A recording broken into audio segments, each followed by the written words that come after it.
Hi everyone, welcome to my channel, or welcome back to my channel. I'm Amma Mama, and I wanted to do my March wrap-up video.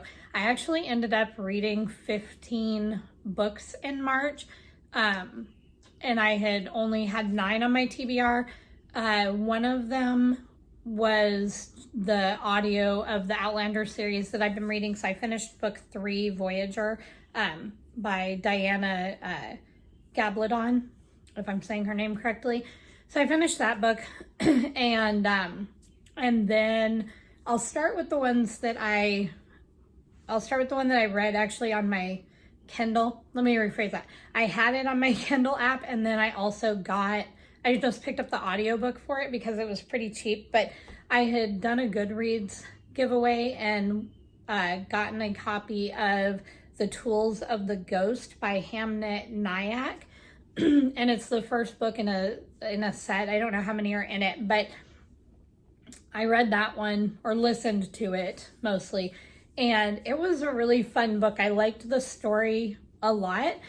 Basically, there is, and I don't want to, I obviously don't want to give anything away because this one had some pretty good twists in it that I would definitely spoil if I say a whole lot. But basically, there is an FBI agent, and her partner is getting older, and there have been some children who have been kidnapped, and I don't think this part's really a spoiler, but there are some children who have been kidnapped, and they're trying to find the children, but things are not what they appear to be, and there's like some supernatural elements. And so I don't want to say a whole lot, but it was a really fun story, and some of the stuff that you would think was going to happen didn't happen. And anyways, she gets given these powers, and there's this person who is just called the Ghost, who needs somebody to control them. And again, I can't, man, this one's a tough one because I can't really say a whole lot because it would give away so much of the story that made it so intriguing. But a lot of stuff happened, but there was some stuff towards the end when you find out more about who the Ghost is and why the Ghost is, that I was just like, oh, that wasn't really what I expected. So it was just a really good story. And so it felt like it could have been a standalone book, but I guess it is part of a series. So I might go ahead and pick up maybe through Audible, because the first one, I think I got the Audible copy for just a few dollars. So I might see what the next one is, because it was definitely fun and I enjoyed it. And it wasn't like it wasn't like a really long book to even listen to, but it was definitely worth the read. So I would definitely recommend that one. It was just fun. Now, sticking for the theme of the month, I was trying to kind of loosely at least participate in the March Mystery Madness. And so a lot of what I ended up reading were either like a mystery or a mystery thriller, that kind of thing. There were a couple though that didn't really fall into that, but most of them did. Everything that was on my original TBR did.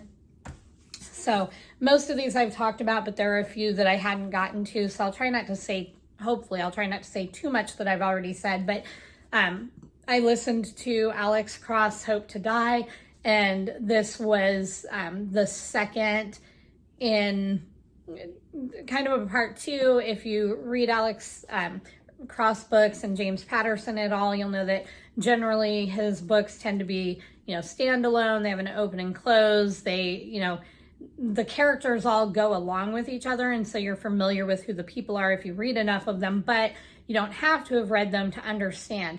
This particular book came kind of as a part 2 of Cross My Heart and then Hope to Die.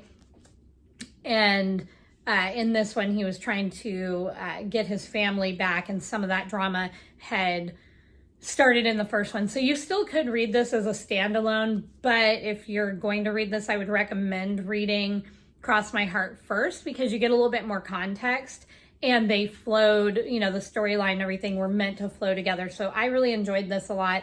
I would recommend it. I've said it many times. I really like listening to the audiobooks of the Alex Cross novels, just because I really like the person who narrates them, and I just find them enjoyable, and I like passing time with them through audio. So that I would definitely recommend. Then I read the Naturals series, and so the Naturals series follows Michael, Cassie, Leah, Dean, and Sloane, and each of the books kind of goes a little bit more into their individual stories, but it has an overarching theme. So the first book, you get a lot of kind of intro stuff on Cassie and what the Naturals program is and how they find people.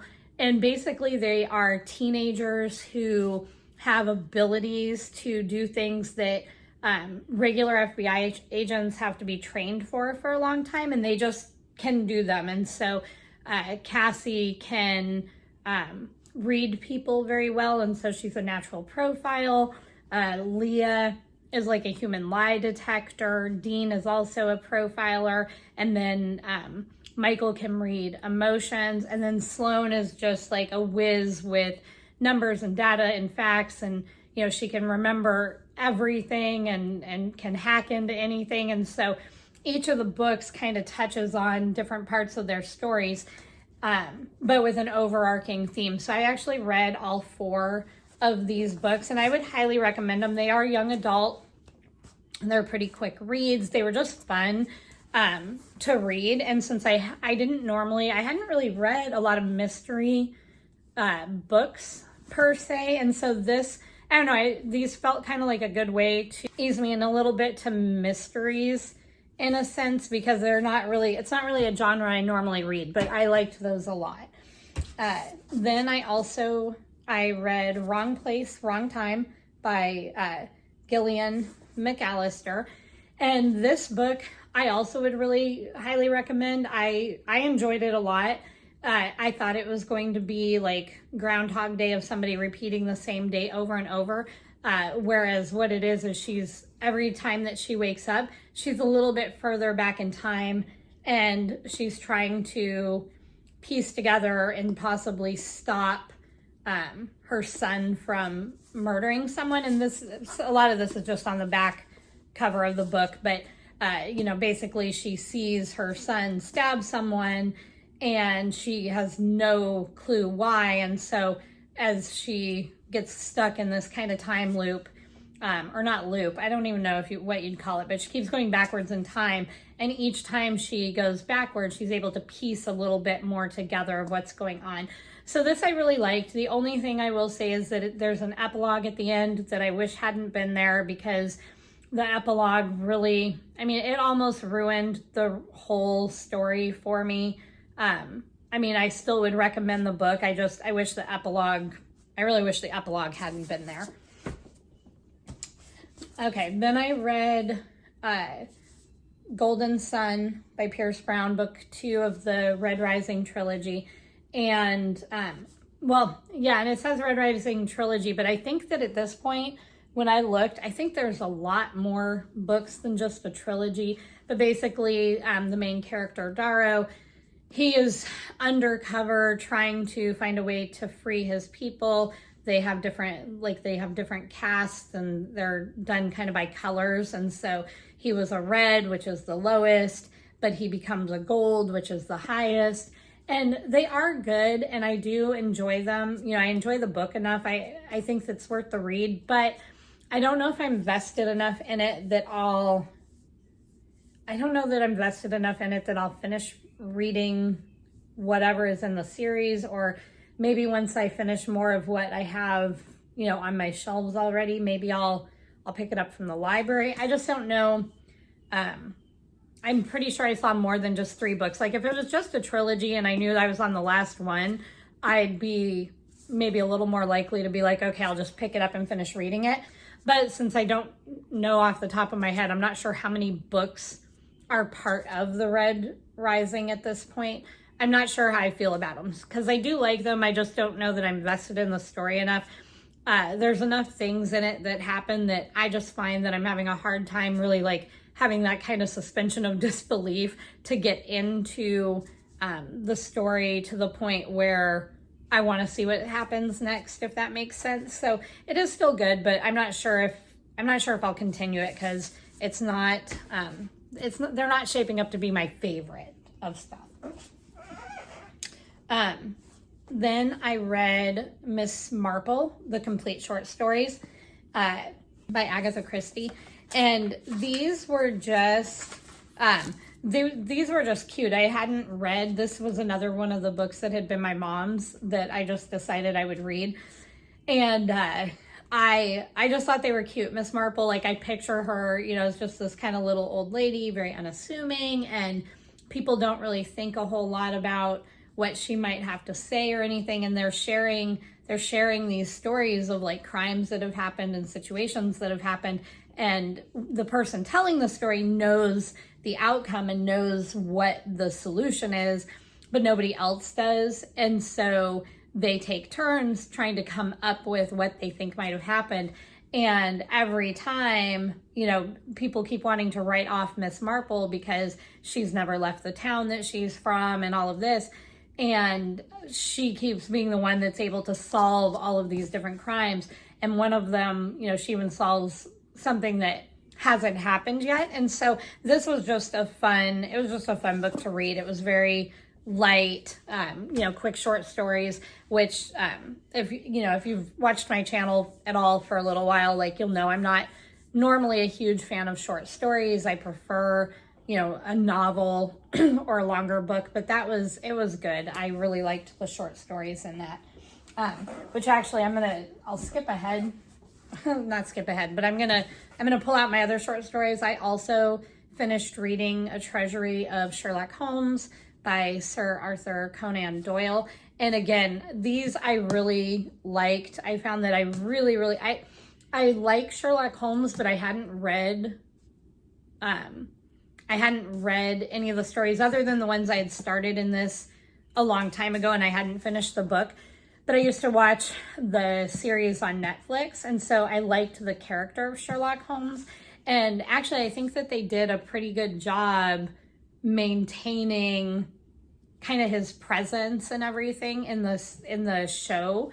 I don't remember who it was that acted in the one that I liked, but anyways, these were really, really good. Again, I really liked the writing style, and they were just really intriguing, and I didn't find myself becoming bored, you know, with the short stories. And there were a couple longer ones in here because this also included like The Hounds of Baskerville and what was the other one? A Study in Scarlet was the first one. And so there were a couple like more full-length books along with all the short stories. So I really liked this as well. So I would definitely recommend, you know, if you haven't read any Sherlock Holmes, I would definitely recommend reading them.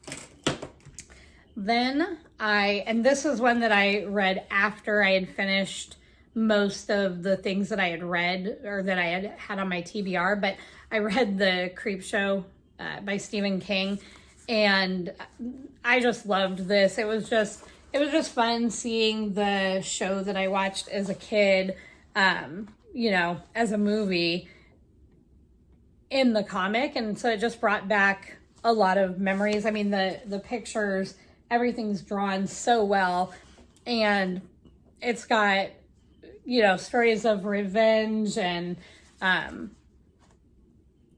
murder and, you know, just all sorts of stuff. But some of them were like creepy, some of them were fun. And I don't know if you've ever seen The Creepshow. I think it came out in the 80s, if I remember. Yeah, 1982 is what it's got on the back of this book. But it was really fun to read this because it just kind of took me back to my childhood, you know, my, I don't know, 8-year-old self, however old I was, watching The Creepshow. But this includes Father's Day, The Lonesome Death of Geordie Verrill, The Crate, Something to Tide You Over, and They're Creeping Up on You. And so it was just really fun, and I liked the artwork, so it was a good kind of reprieve. The next two books that I read are part of, I think it's The Housemaid. There's more coming out, but so the first one I read was The Housemaid by Frida McFadden. And I did not know what to expect in this book, but basically there is a girl and she gets hired as like a maid, but also to watch somebody's child. And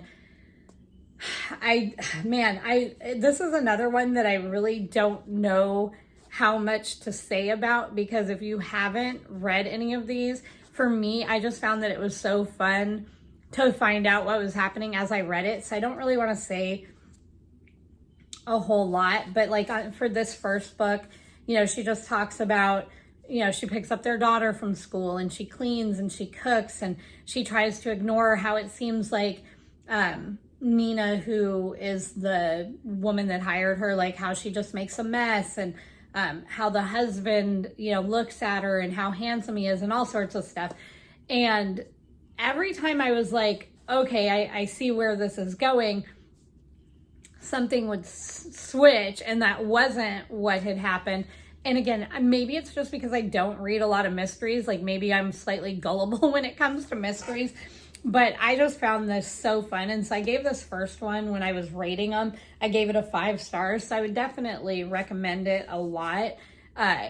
It was just a really good, fun read. And when I got to the end, I was both kind of like shocked, but I was so glad that I already had the next one, because I really wanted to see what happened next.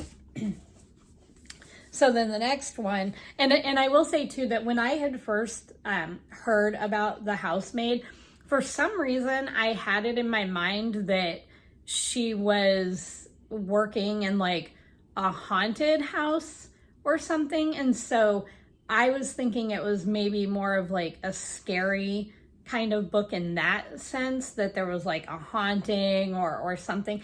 And it wasn't that at all. And I think maybe that was partly what added to my enjoyment of it, because I had one thing in mind and then I was realizing as I was reading that that wasn't it at all.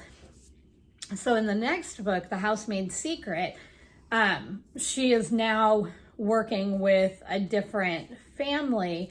And so on this, so just again for the cover, because that way I'm not spoiling anything, it just says, "It's hard to find an employer who doesn't ask too many questions about my past. So I thank my lucky stars that the Garricks miraculously give me a job cleaning their stunning penthouse with views across the city and preparing fancy meals in their shiny kitchen. I can work here for a while, still stay quiet until I get what I want. It's almost perfect.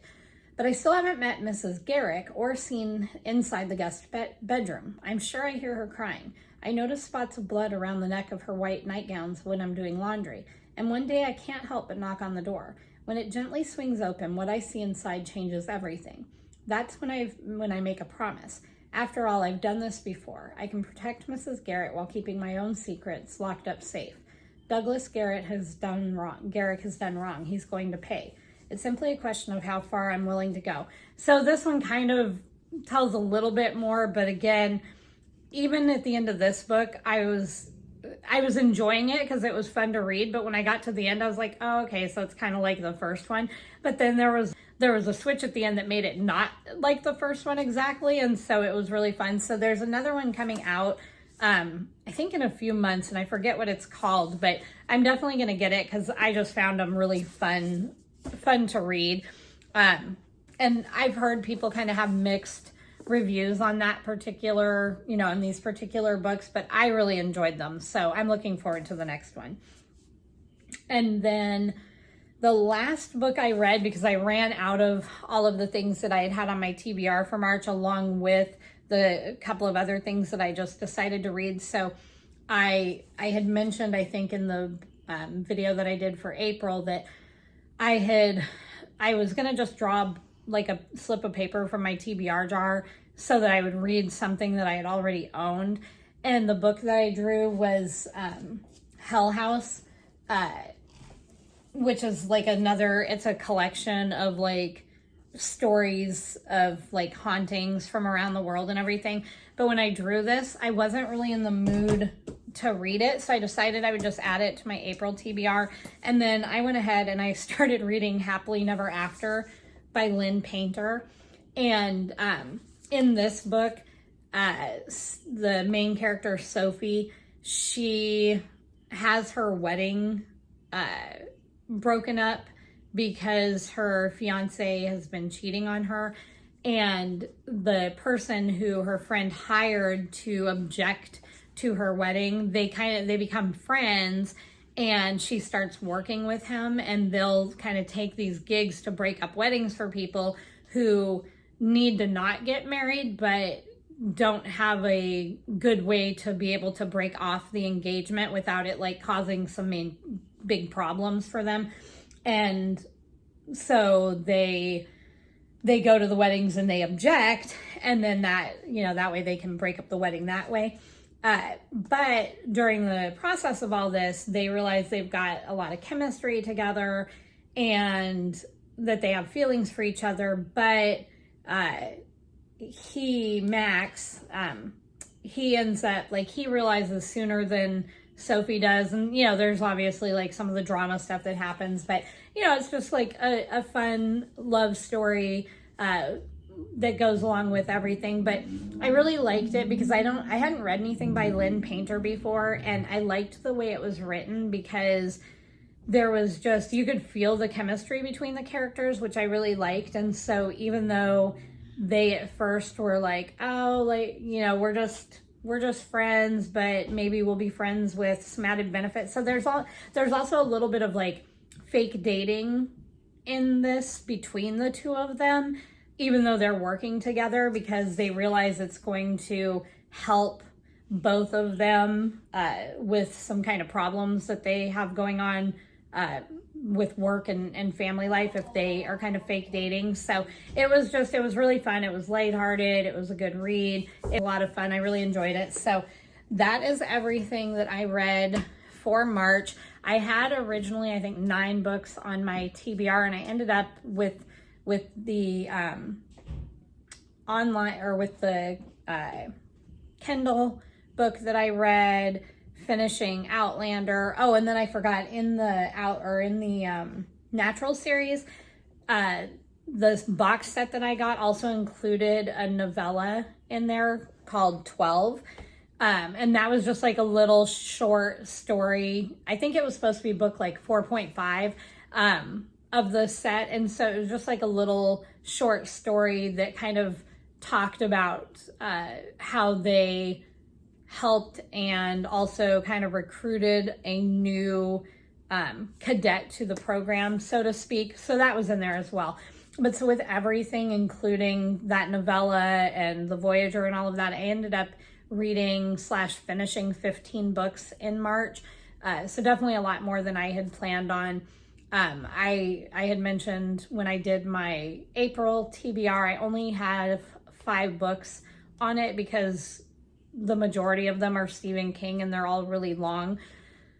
So depending on where I'm at with that, I'll see how much I end up reading in April. But I was really surprised that I finished that many books in March because I really did not think that was going to happen. I kind of thought I would be, getting through the 9 that I had picked and wouldn't, have time to do any more. So that was kind of nice to finish them. And I think some of that was just that some of the books that I had were a lot more engaging and quicker reads than what I expected them to be. So that was nice.